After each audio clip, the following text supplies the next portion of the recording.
Bonjour à toutes et à tous. Dans cette vidéo, nous allons voir comment l'IA peut-elle créer un mannequin photo consistant. Pour cela, j'utiliserai plusieurs outils. ChatGPT pour générer le profil du personnage, OpenArt pour créer une référence visuelle, Photoshop pour les retouches d'images, et enfin Kling, qui nous permettra de donner vie à notre mannequin.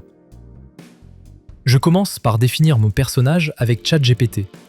L'objectif ici n'est pas de créer un personnage parfait, mais plutôt un modèle visuellement distinct avec un détail ou un style qui le rend mémorable.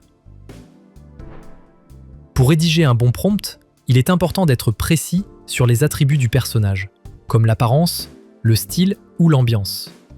Je recommande également de spécifier un éclairage de type studio, un plan en pied et d'intégrer directement le produit que vous souhaitez mettre en valeur. Une fois ce prompt prêt, je me rends sur OpenArt dans l'onglet Create a Character, puis je sélectionne Start with one image. Cette étape peut prendre un peu de temps, mais une fois le traitement terminé, notre personnage généré s'affiche à l'écran. Il ne reste plus qu'à le sélectionner pour passer à l'étape suivante. Avant d'aller plus loin, voici quelques conseils utiles concernant la génération d'images.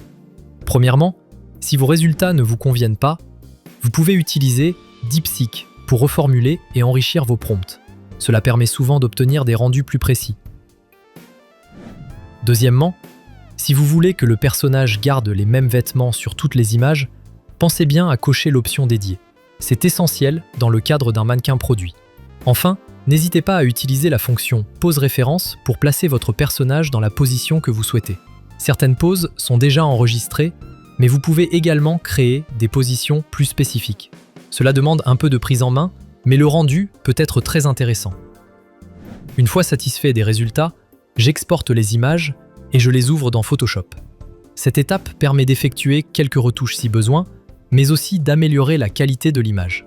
Pour cela, je vais dans l'onglet Filtres, puis Neural Filters, et je sélectionne Super Zoom.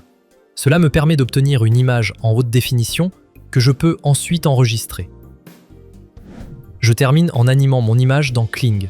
Je me rends dans l'onglet Vidéo, puis dans Image to Video.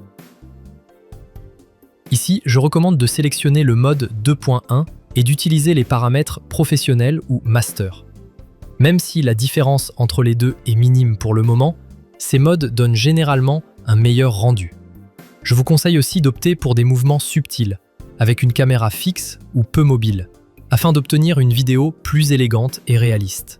À noter que DeepSeek est désormais intégré directement dans Kling, ce qui peut vous aider à reformuler vos prompts si nécessaire.